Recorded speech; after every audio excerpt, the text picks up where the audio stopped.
우리가 삶을 살아가면서 또 삶에서뿐만 아니라 신앙생활을 하면서도 많은 일을 겪게 됩니다. 그 중에 뭐 갈등이나 어려운 일들을 많이 겪게 되는데 그 대부분의 그 원인이 어디서 오느냐 하면 인간관계, 또 사람과 사람 사이의 문제 때문에 주로 찾아옵니다. 그런 문제의 상황들을 또 여러 가지 해결책들을 통해서 해결이 되는 그런 삶을 살아가죠.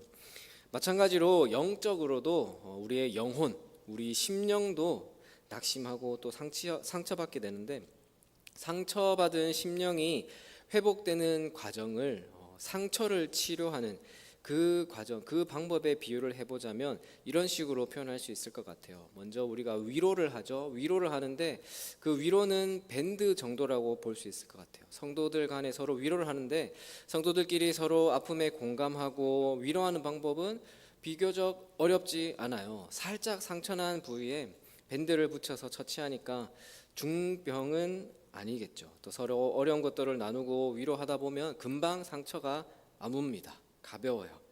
근데 오늘 말씀 제목에 있는 것처럼 권면, 책망, 권면과 책망이 나오는데, 권면을 하고 책망을 해야 될 정도라면은 권면은 약을 먹어야 되는 약 정도가 될 것 같고, 책망은 수술을 해야 될 정도로 보면 될 것 같아요.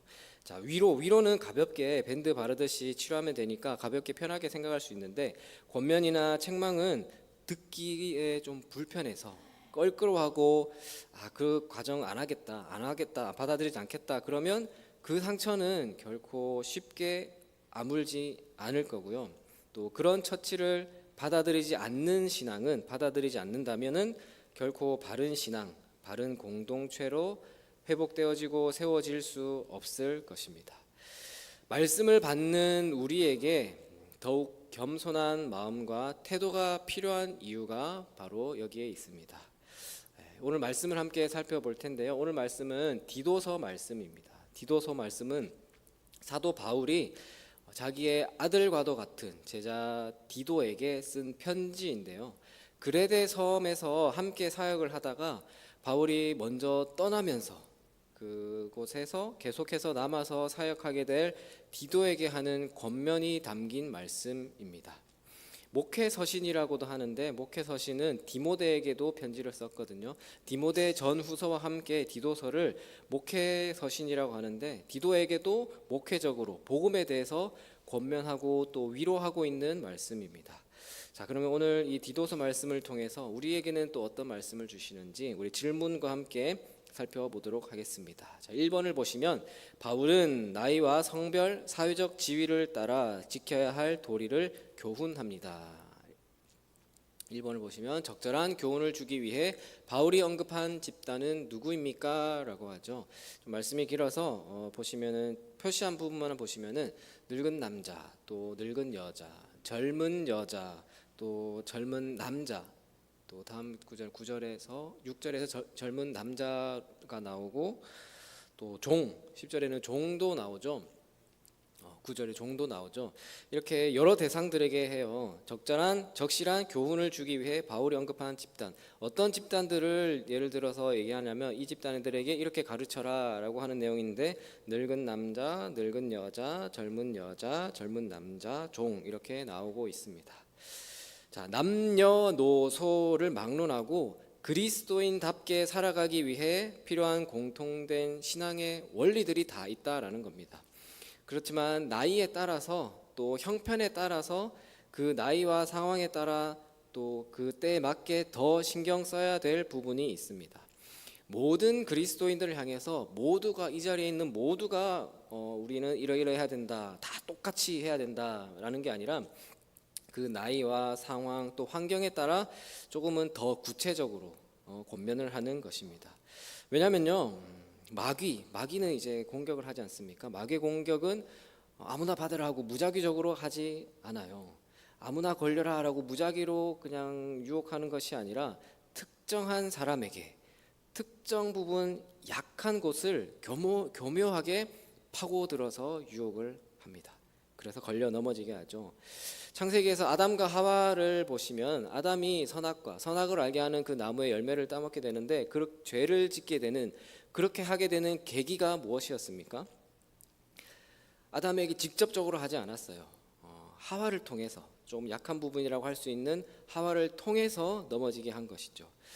우리가 죄를 지을 때도 처음 짓는 죄보다는 이미 한번 지었던 그 죄를 반복하게 되는 경우가 더 많을 겁니다. 왜 한 번도 안 해본 경우는 있어도 한 번만 한 경우는 없다. 그런 얘기가 있죠. 약한 부분에 있어서 반복적으로 계속해서 무너지기 때문입니다.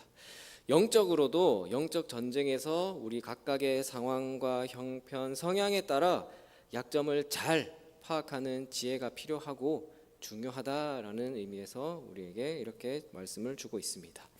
그럼 2번입니다. 2번을 보시면 바울이 교인을 교훈해야 하는 디도에게 요구한 것은 무엇입니까? 우리 7절, 8절 말씀 함께 읽겠습니다.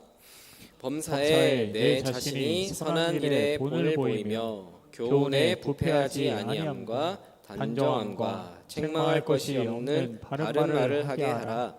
이는 대적하는 자로 하여금 부끄러워 우리를 악하다 할 것이 없게 하려 함이라. 자, 디도 너는 이러이러해야 한다라는 거예요. 범사에 내 자신이 선한 일에 본을 보이며 교훈에 부패하지 아니함과 단정함과 책망할 것이 없는 바른 말을 하라. 그런 말을 해야 된다. 디도에게 요구를 먼저 하셨습니다.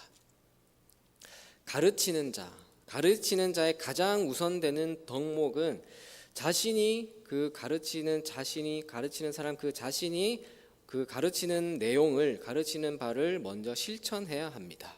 본이 되어야 한다라는 것이죠. 자녀들의 입장에서 부모님들이 집에서랑 밖에서랑 다르면 또 쉽지 않겠죠. 또 부모들의 입장에서도 밖에서는 내가 부모에 대한 입장으로서 이렇게는 하겠지만 참 집에서까지 그렇게 하기는 쉽지 않은 그런 상황이 있습니다. 그래서 가정에서 본을 보이고 믿음의 삶을 살아가는 게 참 쉽지가 않죠.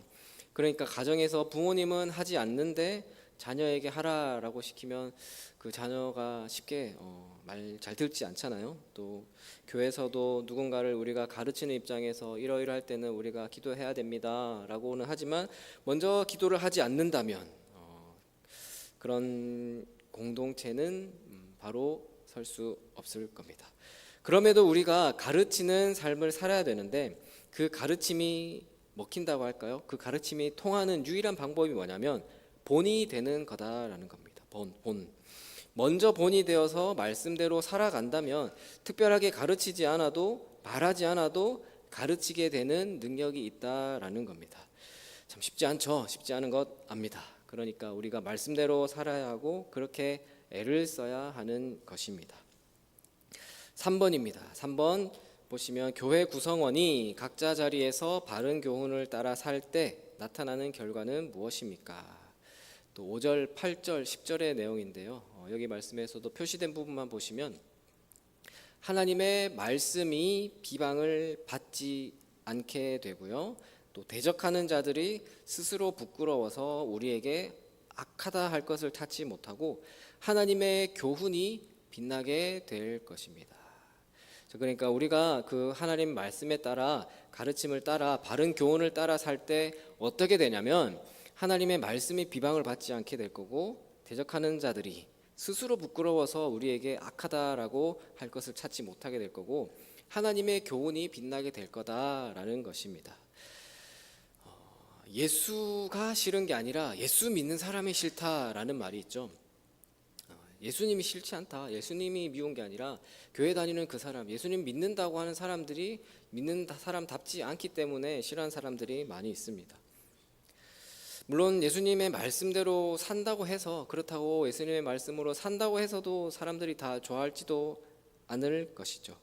그러나 우리가 각자 자리에서 바른 교훈, 말씀에 따라 살아갈 때 그 삶을 통해서 어떤 일이 일어날 것이냐면은 하나님의 말씀이 비방을 받지 않게, 그러니까 말씀이 욕먹지 않고 교회가 욕먹지 않게 될 거고요.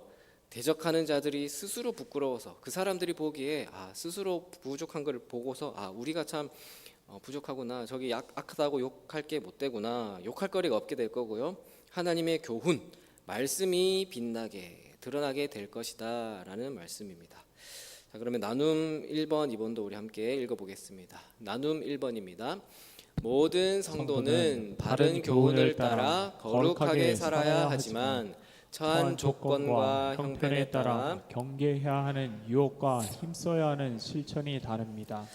복음에 합당하게 살기 위해 나는 특별히 무엇을 조심하고 무엇을 실천해야 하는지 나눠봅시다. 2번입니다.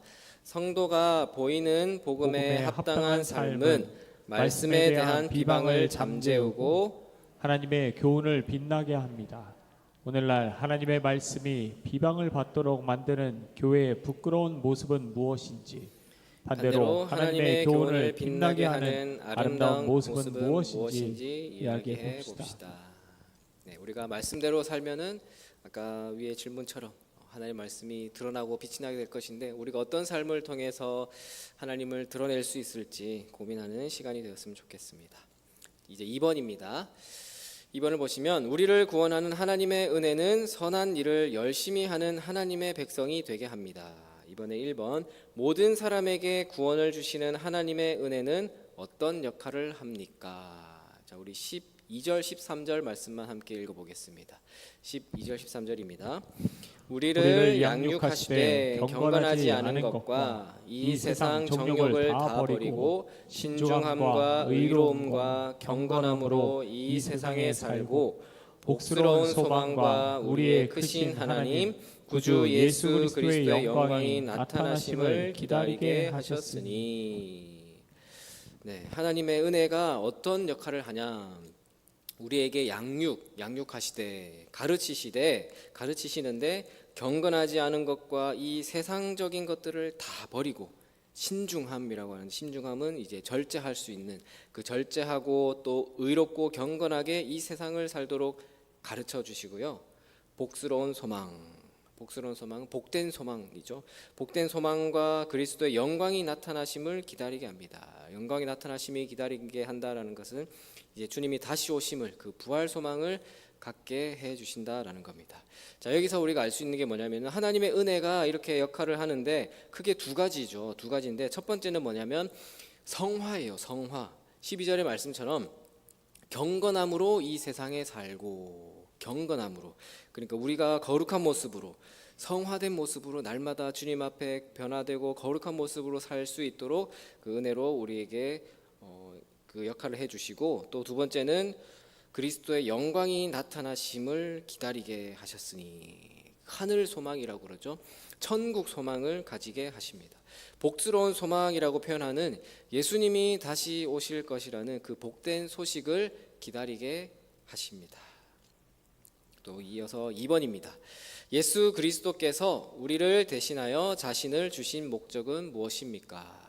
자, 또 이제 14절을 보시면, 그가 우리를 대신하여 자신을 주심은, 우리를 대신하여 자신을 주신 목적이 뭐냐면 모든 불법에서 우리를 속량하시고 우리를 깨끗하게 하사 선한 일을 열심히 하는 자기 백성이 되게 하려 하심이라. 모든 불법에서 우리를 속량하시고 우리를 깨끗하게 하사 선한 일을 열심히 하는 자기 백성이 되게 해 주시기 위함이죠. 자, 예수님이 우리를 대신해서 예수님의 목숨을 내어주신 이유가 뭐냐면, 쉽게 말해서 그 목숨 값을 하라는 겁니다. 목숨 값을 하라. 그 목숨 값이 무엇이냐면, 그 목숨으로 죄 용서를 받았으니까, 구속함을 받았으니까 자기 백성이 되게 그 백성답게 살라라는 것이죠. 그 백성답게 사는 것은 또 뭐냐? 믿는 겁니다. 믿는 삶입니다. 믿어야 됩니다. 자, 그런데 믿는다면 믿는 것으로 끝나는 게 아니라 선한 일을 열심히 해야 하는 거고요. 하나님께서 우리를 믿음으로 구원하신 이유가 바로 여기 있습니다. 선한 일을 열심히 하는 백성이 되게 하려 하심이기 때문입니다. 물론 사람마다 각자의 삶이 다르고 또 각자의 그 능력이 다르기 때문에 선한 일이라는 것은 개인마다 차이가 있을 수 있습니다. 그러나 그 차이가 문제가 아니라, 믿음을 가지고 있다고 하면서도 그 믿음이 선한 일로 드러나지 않는다면은 그 믿음이 정말 참된 믿음인가 의심을 해봐야 한다라는 것입니다. 이어서 3번입니다. 바울이 교회 지도자인 디도에게 명한 것은 무엇입니까? 15절 말씀 우리 마지막으로 함께 읽어보겠습니다. 너는 이것을 말하고 권면하며 모든 권위로 책망하여 누구에게서든지 업신여김을 받지 말라. 이것을 말하고 권면하며 모든 권위로 책망하여 누구에게든지 업신여김을 받지 말라. 그렇게 되지 말라고 바울은 디도에게 권하고 있습니다. 자, 오늘 마지막 말씀 15절의 말씀인데요. 이 바울이 그레데 교회 지도자인 디도에게 하는 권면입니다. 디도의 삶의 모습이 다른 사람들에게서부터 업신여김을 받지 않도록 너의 삶의 모습을 통해서 업신여김을 받지 말라라는 것입니다. 디도는 그레데 섬에 있는 교회의 지도자이기 때문에 디도가 하는 말과 행동에는 영향력이 있습니다. 디도의 언행심사라고 하죠. 말하고 행동하고 생각하는 모든 일들이 모든 사람들의 이목을 받습니다. 관심을 받습니다. 그렇기 때문에 디도가 어떻게 행동하고 말하느냐에 따라서 디도를 존경하게 되기도 할 거고요. 디도를 통해서 많은 사람들이 하나님께로 돌아오게 되기도 할 거고 그 사람들이 하나님의 사람들로 또 그 다음에 그 교회 지도자들로 세워지기도 할 겁니다. 그러나 반대로 디도의 삶의 모습이 거룩하지 못하다면 성도들은 물론이고 교회 성도들은 물론이고 이 세상 사람들에게도 불신자들에게로부터도 손가락질을 받고 업신여김을 받게 되겠죠. 그래서 사도 바울은 디도의 행동, 언행, 삶을 모두 바르게 하라라는 의미의 말씀을 하고 있습니다. 자, 이 말씀은 디도뿐만이 아니라 우리에게도 마찬가지겠죠. 우리의 언행 심사는 우리 개인의 문제로 끝나지 않습니다. 먼저는 이제 우리 가족과 주변 사람들이 영향을 받게 될 거고 또 가까운 사람들이 제일 먼저 알게 될 거고요. 또 우리 공동체에서 서로 믿는 사람들을 뿐만 아니라 믿지 않는 사람들도 압니다. 그 사람들에게도 드러나게 됩니다.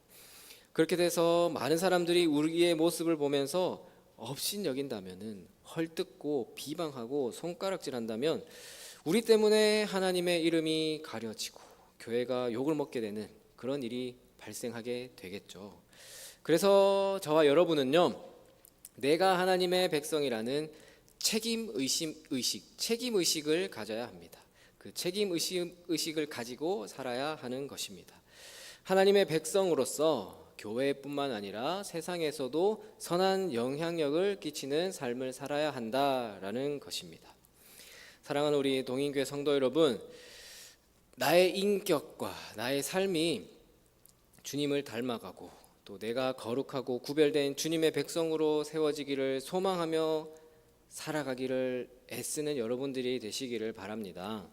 그래서 이전보다는 오늘이 또 오늘보다는 내일이 점점 더 하나님이 기뻐 받으시는 그런 존재가 되기를, 그런 삶이 되기를 하나님이 보시기에 합당한 하나님의 백성답게 하나님의 소유된 백성으로서의 삶을 살아가기 위해서 애쓰시는 여러분들이 다 되시기를 주님의 이름으로 축원합니다.